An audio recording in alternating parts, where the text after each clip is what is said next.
Okay. Yes, we are ready. Here is. Okay, good evening to all, or good morning, maybe, I should say. Today we have Professor Daniel Hausman of Rutgers University, USA, and he works on methodology of economics. Actually, he's among the founders of the discipline called philosophy of economics, if I may say. And today, I guess he's going to talk about this adventure of the emergence of economic philosophy as a separate and independent discipline. Am I wrong? No, you're not wrong. Okay, so the quiet revolution, or maybe not so quiet revolution in economic methodology. Please, Professor, go ahead. Okay, thank you very much. I'm delighted to be here. Here's a very quick outline of what I'll be talking about. I'm going to provide an introduction with some intellectual background, and then I've divided up the developments in economic methodology, related to, of course, developments in economics itself and in philosophy, into 4 periods, and then I have a few words to say in conclusion at the end. When I first became interested in philosophy of economics in the mid-1970s, the field didn't exist as a distinct subdiscipline, and my involvement in the field was an accident, which I can describe in discussion if anyone's interested. This essay is about the subject of economic methodology as I've seen it evolve. It's not an objective history of the development of the subject over the past 40 years, and I'm going to appear in the account both as an actor in this history and as a commentator on it. In the mid-1970s, when I started studying philosophy of economics, there was very little literature in the field. There were classic 19th century discussions by John Stuart Mill in particular, Nassau Sr., John Eliot Cairns, Carl Menger, William Stanley Jevons, and John Neville Keynes, the father of John Maynard Keynes. And in the 20th century, especially in the 1930s, there were important works by Lionel Robbins and Terence Hutchison. There were also methodological asides from figures such as John Maynard Keynes, John Hicks, Roy Harrod, and there were also longer methodological reflections by economists such as Milton Friedman, who has probably the most influential essay, Fritz Macklep, Paul Samuelson wrote also on methodology, and also Herbert Simon. There was a growing literature of philosophically unsophisticated methodological complaints by economists dissatisfied with the state of mainstream economics. Last and least in terms of volume, there were a handful of works by philosophers who, like me, were intrigued by the methodological peculiarities of economics. Martin Hollis and Edward Nell had a book, Rational Economic Man, in the mid-1970s. Alex Rosenberg had a book, Microeconomic Laws of Philosophical Analysis. And there was also a collection, I apologize, excuse me, here, take this. No, take this here. I apologize, it's extremely unprofessional, but I am stuck with a charming but occasionally noisy puppy who will hopefully not make any further interruptions. And this is quite intolerable. I've given something else to chew on. Come on. There were early forays, so I'd gotten to Spiro Latzis's method of appraisal in economic. Lawrence Boland was important, and Gibbard and Varian's work on economic methodology. But the flood of literature on philosophy of economics was still to come.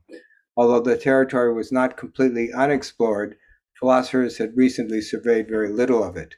There was a great deal to do because economics was not quite the same discipline that Robbins and Hutchison had discussed in the 1930s, and was considerably different from the discipline as it had been in the 19th century. By the 1970s, economic theory had become very mathematical, and its proudest results were the proofs of the existence of general equilibrium, although these proofs were clearly under very highly idealized circumstances.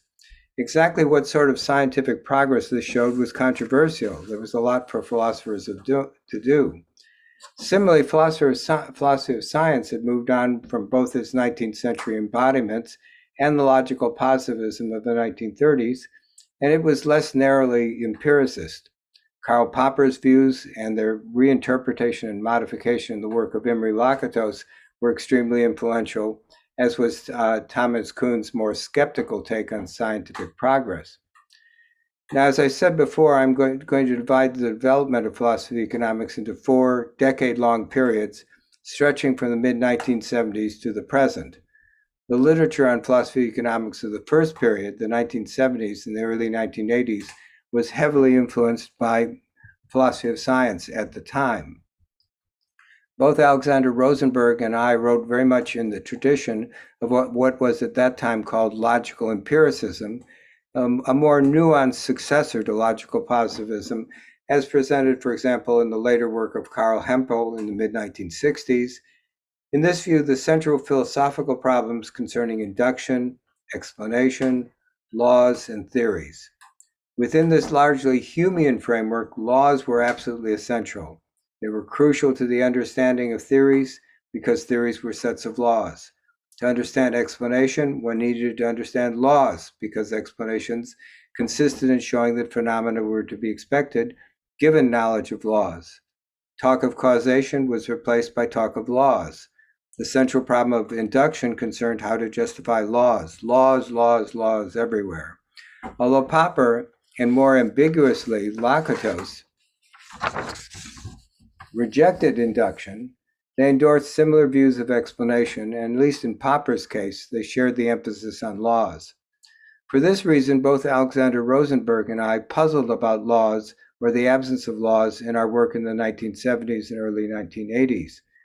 Generalizations such as people's preferences are transitive, or people prefer larger commodity bundles to smaller, seemed like pretty cheap imitations of laws. Although they appeared to have some content and value, they were certainly not universal generalizations. They faced many counterexamples, and their confirmation, if indeed they are confirmed, presented problems to which no ready solution could be found in the standard philosophical literature. Rosenberg and I grappled with these problems, and initially at least, attempted to offer a logical empiricist philosophical reconstruction of economics. And you can look at Rosenberg's book to see that as, in particular, and to some extent, my later work. I stuck with this effort for a long while, in contrast to Rosenberg, who soon abandoned the attempt to force economics into the Procrustean bed of logical empiricism.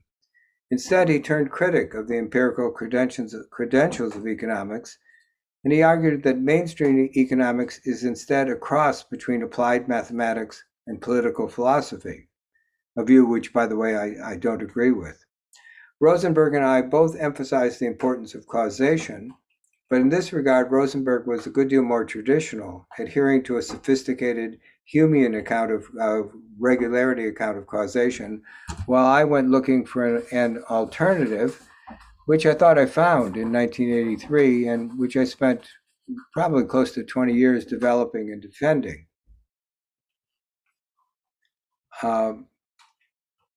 Sorry, I should not have turned that yet.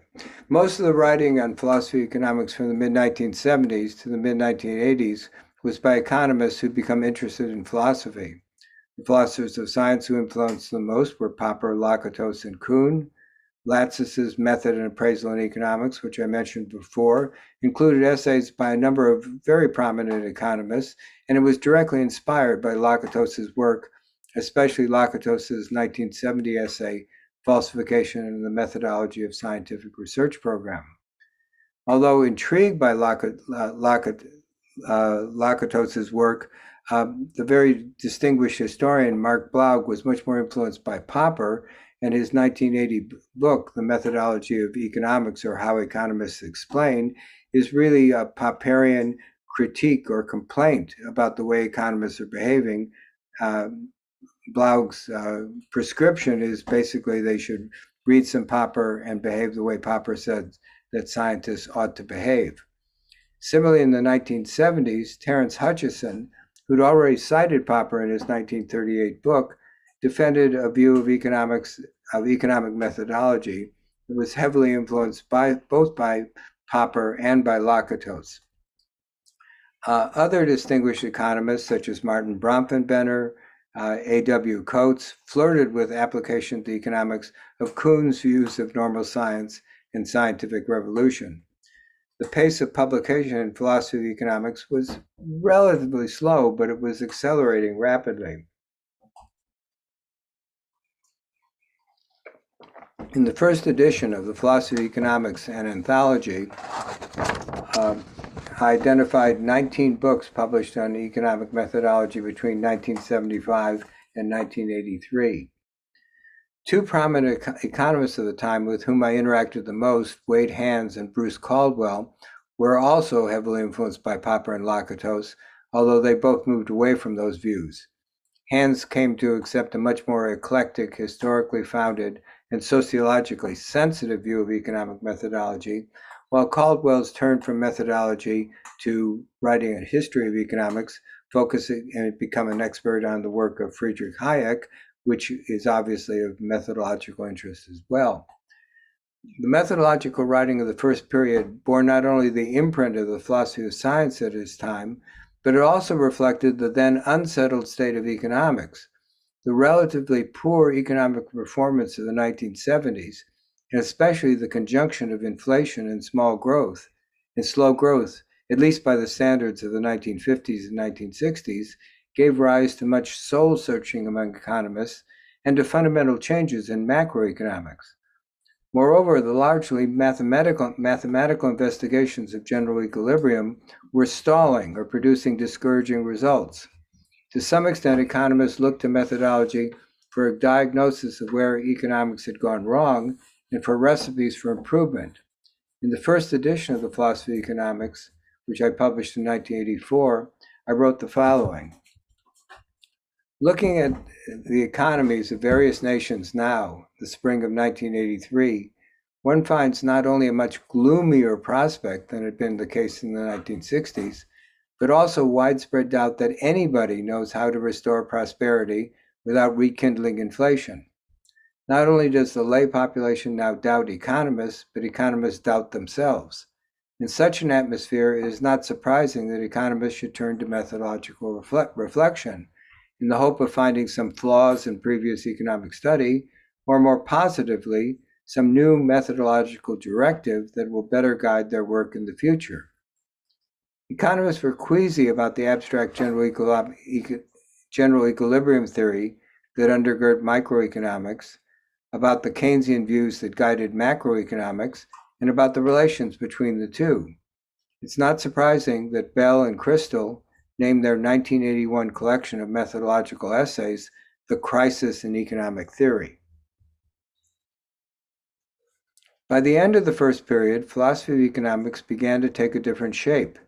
In 1984, Bruce Caldwell and I both published large anthologies, which made easily available to all those who were interested the major authors and streams of thought, and in the case of my anthology, also provided readers with some access to classic 19th and early 20th century texts.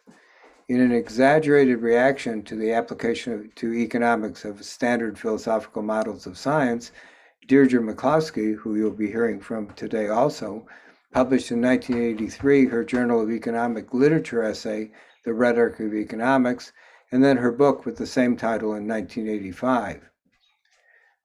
So let me move on then to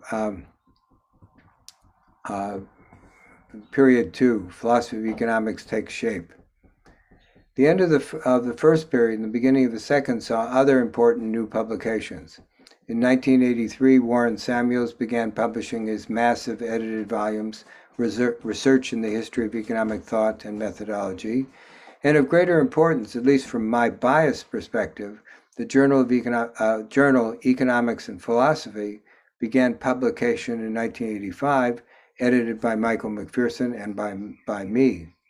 We aimed to create a forum in which work that straddled the boundaries between economics and philosophy could find a home. This forum included not only issues in philosophy of science and economic methodology, upon which I've been working, But we were also interested in ethical issues that crossed the boundaries between economics and philosophy, and more formal issues concerning rationality and rational choice, which were of interest both to economists and to philosophers. These three areas of overlap are clearly distinct from one another, but they're not independent. And we hope that in bringing them together in one journal, the interconnections between the issues would become clearer, as I think they have to some extent. The journal was important in other ways too. It made it easier for economists and philosophers with interdisciplinary interests to publish their work. Editors at philosophy journals were understandably hesitant to publish works that had lots of economics in it, not having the competence to know whether the economics was correct and sensible or not. And similarly, editors of economics journals were not very happy publishing essays with lots of philosophy in them. Although Mike and I certainly didn't possess the competencies to judge the quality of everything that was submitted, we knew whom to rely on for advice. And because we were able to attract outstanding contributors, we could demonstrate the intellectual richness of the subject matter. We were very fortunate in the people who submitted work to us in the early days of the journal, and I think the journals continued to be at quite a high level. During the second period, from the mid-1980s to the mid-1990s, writing in economics and philosophy really took off, including my own book, which I'll advertise, The Inexact and Separate Science of Economics, which I published in 1992. One important element in this explosion of new work was the addition of a new and important voice, that of Uskali-Mäki, a wonderful Finnish philosopher of economics. Through his publications, his working group, and through creating a PhD program in economic methodology at Erasmus University in Rotterdam, Mäki, along with Hans, has done more than anyone else to make economic methodology into a real distinct discipline. In addition, in 1989, as a result of a collaboration between Dan Busfeld and Henry Wu, the International Network for Economic Methodology was formed, and with it came a journal, the Bulletin of the International Network for Economic Methodology, which called itself Methodos, and which became in 1994 the Journal of Economic Methodology. Unlike economics and philosophy, the Journal of Economic Methodology focuses exclusively on methodology, and initially Methodos and the network were motivated by methodological and substantive discontent with mainstream economics. On the ethics side, in the early 1990s, John Romer approached Mike McPherson with the idea of writing a survey essay on economics and ethics for the Journal of Economic Literature, and Mike asked me to collaborate with him on what became our Journal of Economic Literature essay, Taking Ethics Seriously, Economics and Contemporary Moral Philosophy, which we published in 1993. And that essay, which was a very substantial essay, then grew into Economic Analysis and Moral Philosophy, which we originally published in 1996. The book's now in its third edition, and its title has grown into Economic Analysis, Moral Philosophy, and Public Policy. And it offered an overview of the ways in which economics and ethics overlap. By the mid-1990s, the beginning of the third period, philosophy of economics had gelled as a subdiscipline with respectable and rising scholarly standards, a master's degree at the LSE, a PhD program at Erasmus University Rotterdam, and even its own encyclopedia published in 1989 by John Davis, Wade Hans, and Uskali-Mäki. The pace of publication had tripled during the previous decade, with 50 books on methodology between just 1985 and 1993. Yet philosophy of economics is an odd discipline, since its object, or its objects, the methodological, ethical, and foundational issues that cross the disciplinary boundaries between economics and philosophy, is constantly changing. In philosophy of science, Bayesian models have become much more influential. In Ethics and Political Philosophy, Rawls's Theory of Justice, published in 1970, commanded obviously enormous attention and still does. Egalitarianism burst into prominence in the 1980s with the work of Ronald Dworkin in particular, Richard Arneson, G.I. Cohn, and then subsided, challenged both by harsh criticism, Elizabeth Anderson, for example, and by an alternative prioritarian view first explicitly laid out by Derek Parfit in 1991. In rational choice theory, there was a flurry of work on alternatives to expected utility theory. On the economic side, experimentation, and here I should mention Vernon Smith, who's also speaking this evening. Experimentation, although still on a small scale, was becoming more common and much more important. Rational expectations and real business cycle theory largely displaced Keynesian macroeconomics. And in the second edition of Philosophy of Economics and Anthology, I maintained that economics was still in crisis, but the locus of the crisis was no longer stagflation. So here's what I wrote in the second edition from 1994. Looking at the economies of various nations now, the spring of 1993, one finds not only a much gloomier prospect than had been the case in the 1960s, but also widespread doubt that anybody knows how to restore prosperity without aggravating budget deficits, to reinstate markets and state-controlled economies without precipitating economic collapse, or to alleviate the continuing and indeed increasing misery characteristic of most so-called developing countries. So that brings us to period 3. At the same time that the problems and tools of both economics and philosophy were changing, the literature in philosophy of economics was growing increasingly sophisticated and was building its own traditions and distinctive problems. In 1995, Mike and I retired as editors of Economics and Philosophy, the journal, but the journal certainly continued to flourish without us, as has the Journal of Economic Methodology. My own interests had shifted from philosophy of science as applied to economics to metaphysics and ethics. My foray into metaphysics during the 1990s culminated in my 1998 book, Causal Asymmetries, whose views on the metaphysics of causation were influenced by the work of economists such as Herbert Simon and Hermann Wold. By the end of the 1990s, my main interests had shifted from methodological and metaphysical problems to ethical issues at the boundaries between economics and philosophy. During this period, the copious literature in philosophy of economics became far more diverse. Hans and Mecke, as well as Roger Backhouse and John Davis, were especially prolific, and Hans, Mecke, and Philip Murawski brought themes from the sociology of science into discussion of economic methodology. During this period, both economics and philosophy kept changing. Philosophy of science moved back toward more formal modeling, drawing especially on Bayesian concepts and other statistical tools. Ethics and political philosophy splintered, with both superb work in the tradition of Rawls.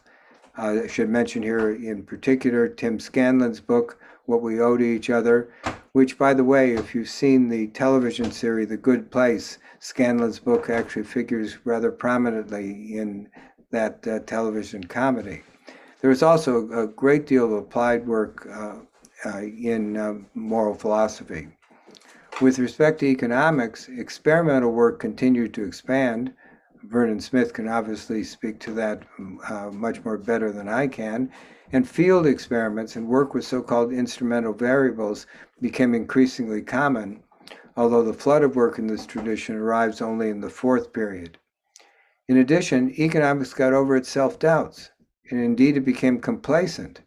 In the third edition of the anthology in 2008, after mentioning the doubts that had plagued economists at the time the earlier editions had been published, I wrote the following. Today, in 2007, in contrast, economists are riding high.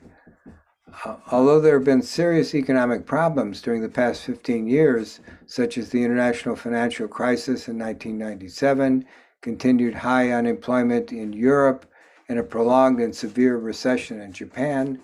Nevertheless, there's been significant economic growth in developed economies, which have generally prospered. Serious problems remain in the formerly socialist countries, but conditions have stabilized and for the most part improved, and rapid economic growth in the two most populous countries on earth, India and especially China, has transformed the economic landscape. Although it's overly optimistic to claim that the central economic problems have been solved, especially in the light of the disastrous performance of the economies of many of the poorest countries in the world, such a claim today, unlike a generation ago, would not strike most people as absurd. So maybe the central economic problems have been solved. This is 2007, I'm writing this. Well, clearly my crystal ball was a bit cloudy. Even at the time, the beginning of the fourth and last periods in which I've divided this history, this passage was misleading for its failure to note the enormous increase in inequalities in wealth and income, with a tiny group at the top of the income distribution garnering the lion's share of the, quote, significant economic growth, especially in the United States. The huge recession, the Great Recession that began in 2008, was an embarrassment to the economics profession. Economists were not only caught by surprise, but I think much more importantly, they were deeply divided in their advice about how governments would respond. I mean, really diametrically opposed to one another. Nobel laureates lined up on both sides of the question of whether governments should attempt to stimulate economies with deficit spending, or whether they should reassure investors by austerity in spending in order to reduce government debt. I mean, if anything would discredit economists is when you have a grave problem and you have the leaders of the economic profession, people who have really wonderful intellects, arguing for completely opposite remedies for this tremendous economic problem. Clearly, those concerned with the intersection between economics and philosophy had lots to think and write about. Beneath these very public macroeconomic controversies, the day-to-day work of economics has been undergoing a quiet revolution. This is where I talk about quiet revolution. In place of abstract mathematical investigations of the conditions for existence, uniqueness, stability of general equilibrium, which still go on as a specialized narrow interest within the discipline, a large portion of the population, as it were, accepted the advice of early methodological criticisms of economics is turned to an economic empirical research. That's one of the things that I called for in my book. And if I were an egomaniac, I could say, well, the economics profession read my book and now knows how to carry out its investigations. I don't believe that. I think that would be a rather absurd thing to say. But as it happens, I think that the methodology of economics has changed in the way that it really ought to have changed. The pages of the top economics journals are now filled with reports of experimental results, both from the laboratory and from the field. Behavioral economists have documented systematic divergences between what rational choice theory predicts people will choose and how people actually choose. This work has been controversial, with prominent economists defending it, while others dismiss it as completely irrelevant to what economics really is. One sees a number of historical studies which treat historical episodes as quasi-experiments, often by means of identifying instrumental variables. Much of his work places little reliance on economic theory, and for a really extreme example, you should look at Levitt and Dubner's Freakonomics, which, apart from the notion that people respond to incentives, has no economic theory in it whatsoever. Despite the challenges of behavioral economics, economists generally remain faithful to the basic theory with constrained maximization, but in practice, the discipline is becoming much less unified, increasingly diverse, and I think that's a good thing. If one compares my book from 1992, The Inexact and Separate Science of Economics, with a more modern book, such as The Philosophy of Economics, A Contemporary Introduction, which was published in 2013 by Julian Rice, who incidentally is one of the leading figures in the next generation of people working on economic methodology, one can see both changes in subject matter and changes in the philosophical apparatus.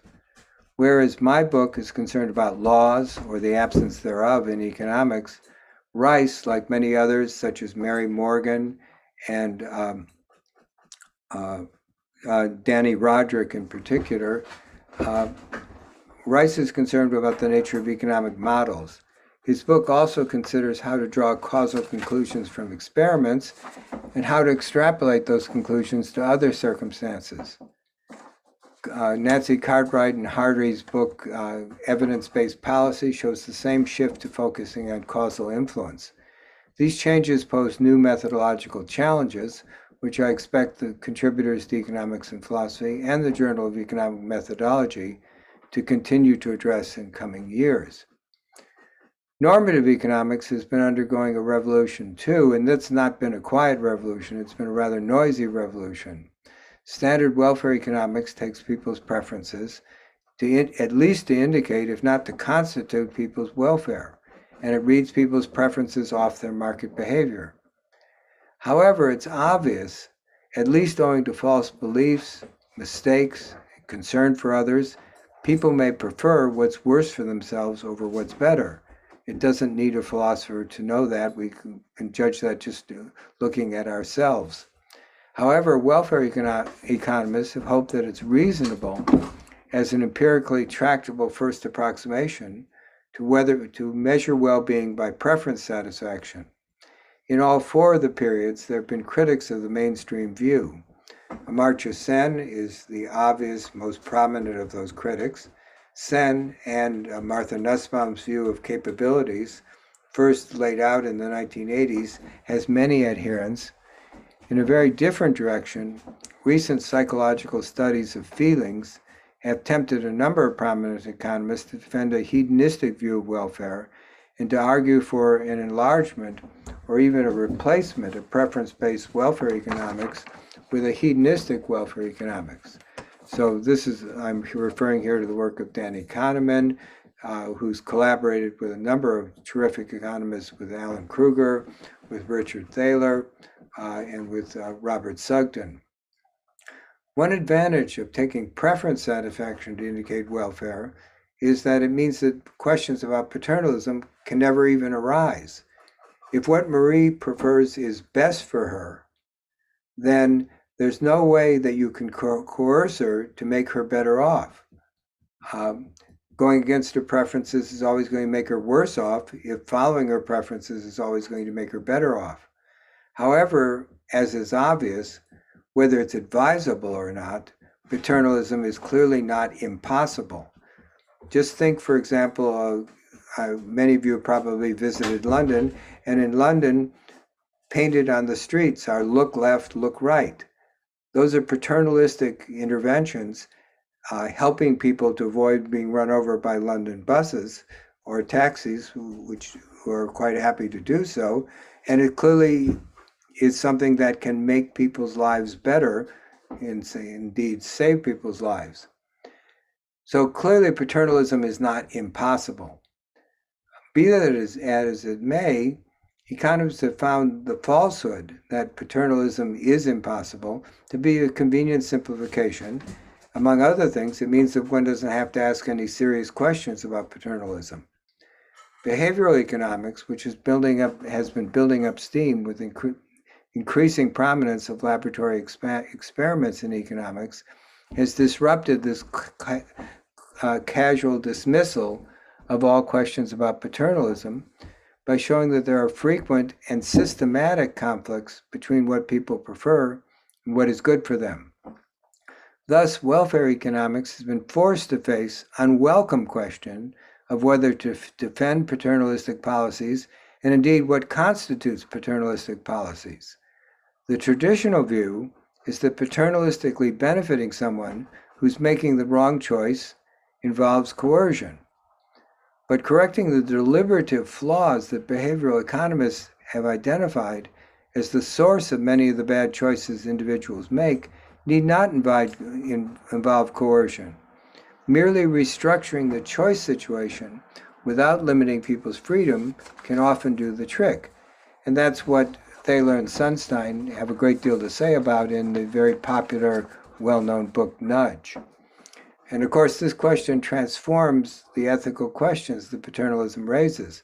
If paternalism doesn't involve coercion, one of the prima facie objections to it is thereby mooted. My own work during the past decade and a half shows the influence of these changes in welfare economics.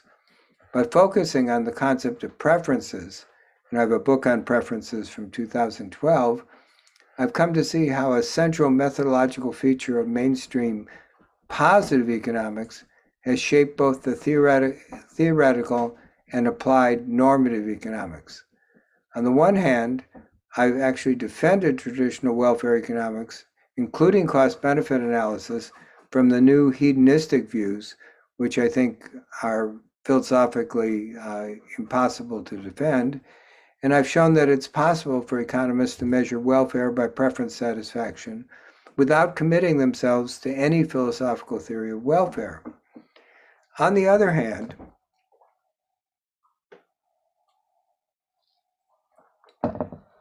I've argued that the conditions under which it's reasonable to take cost-benefit analysis to be a good guide to promoting welfare are extremely restrictive.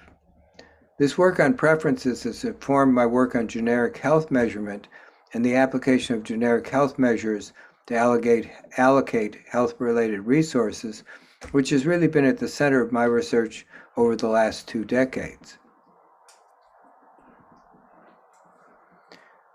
I suspect that the aspects of economics that are of interest to philosophers, its methodology, its moral implications and presuppositions, its models of rationality, will keep changing. But I've already said my crystal ball is pretty cloudy, and it's really not grown any clearer. I will venture no predictions concerning precisely how economics, philosophy, or economics and philosophy will change over the next few years. At the same time, there's bound to be continued developments in all those fields, all of which are important to economists. Little did I appreciate when getting into this more than 40 years ago, when it occurred to me to write a dissertation on philosophy on theories of capital and interest, where it would take me. So just a few other comments, not in my written script. One thought that comes very naturally to anyone who's studied some economics is that economists are economic agents too, and like economics and agents in general, they respond to incentives. These incentives are far from ideal. There are lots of wealthy corporations out there who are willing to hire economists who have no scruples about saying whatever the corporation would like them to say. And so there's obviously bad incentives that will lead people to do inferior work and deceptive, even dishonest work. On the other hand, the very real economic problems that we face, large and small, in what appears to be a somewhat different era, leaving aside, of course, the pandemic, which throws things into relief in a very different way. There's many incentives for actually coming up with useful generalizations, both for corporations and for governments. And I think those incentives have worked, and that one sees economic theorizing shifting to problems that whereby the tools of economics can actually help establish fairly narrow generalizations which turn out to be useful. So in any event, I see economics as moving in that direction, and I hope you've enjoyed or at least profited from the somewhat idiosyncratic history I've offered you of the last 40 to 50 years of development of economic methodology and philosophy of economics. Okay, thank you very much. This was a very good presentation. I really enjoyed it, and I'm planning to use it in my classes if it's okay with you. Okay, will there be any questions? I don't know. I mean, what's the mechanics? Okay, let me see the question if there is. YouTube?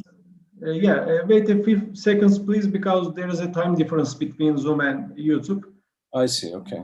I will check and I will direct you. So it seems that we still have some time. I mean, plenty of time, actually. Yeah. Okay, in the meantime, can I ask a question? Certainly. You know, to use my power as the chair. Okay, I agree with you that that was a very good presentation, as I already said, and you said there's a revolution going on in the economic methodology, and also suggest, if I understand correctly, that a similar revolution is going on in economics as well. Well, I'm a bit skeptical about this economics part. Certainly, there are some new developments, even some people, like John Davis, I guess, who calls this as a kind of mainstream heterodoxy is emerging and something like this. But I was wondering if you can elaborate on this issue a little bit more. My problem is that, you know, in what ways can we talk about this revolution in economics, or if it's a revolution at all, I don't know. So what are the criteria and so forth? Well, I think that one easy way to get started is to just look at the table of contents of Quarterly Journal of Economics, American Economic Review, for example, and look at the table of contents in the 70s and 80s, and look at the table of contents today. The amount of empirical work has enormously expanded. For example, I'll give you a case of an essay by my son, who's an economist. Take something close to home. In 1936, the United States awarded pensions to veterans from World War I. These had originally been scheduled to be awarded in 1944, and they moved it forward. And given standard economic assumptions, the fact that everyone knew for sure they were getting their pension 8 years later should have meant that moving it forward really didn't have a big effect on their consumption. Moreover, given consumption smoothing, one would have expected people to save a great deal of these pensions rather than to spend it right away. And in fact, one found, unsurprisingly, that people went out and spent these pensions. The pensions, of course, all went to men, who tend to be less prudent than women, and so that was one thing one found. And moreover, the consumption spending tended to be in the form of investments, as it were, in terms of housing and automobiles. And so in terms of looking at things like stimulus, for example, what effect does it actually have? What are multipliers like? Clearly, one can't draw any clear conclusions from it, but one gets evidence from a work like this. It was published in the American Economic Review, and if it had been written 20 years earlier, I doubt it would have ever made it to a journal like that. It would have been, oh, this is some economic history. It doesn't really tell us what's going on. What we need to do is look at our Arrow and Debreu.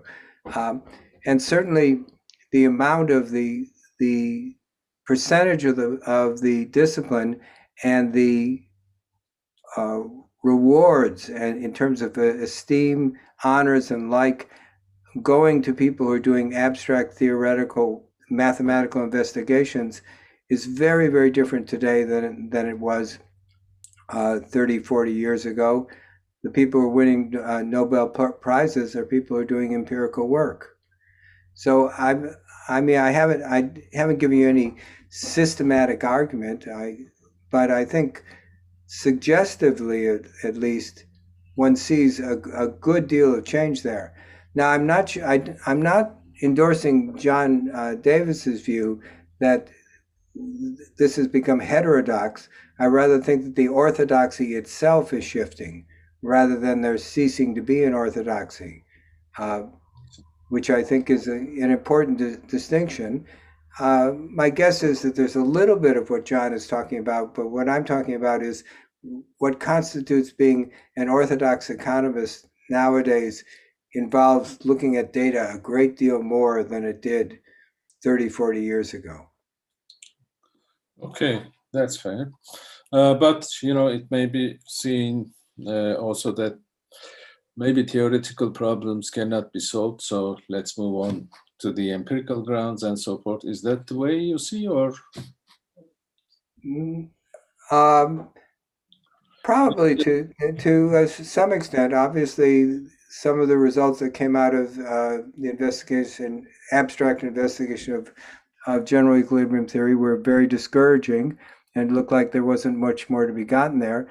But I also think that there's a market for specific causal conclusions. I mean, this has especially been the case with respect to development economics, of course. And clearly going out and doing that field work and drawing causal conclusions from it, and then trying to make use of those causal conclusions in different environments and in slightly different contexts, raises distinctive methodological questions, which basically nobody was writing about because very little of that, very few field experiments were taking place if one goes back several decades. I see, okay. Okay, thank you very much. I think there's no other question. Yes, there is no question. Professor Hausman, Professor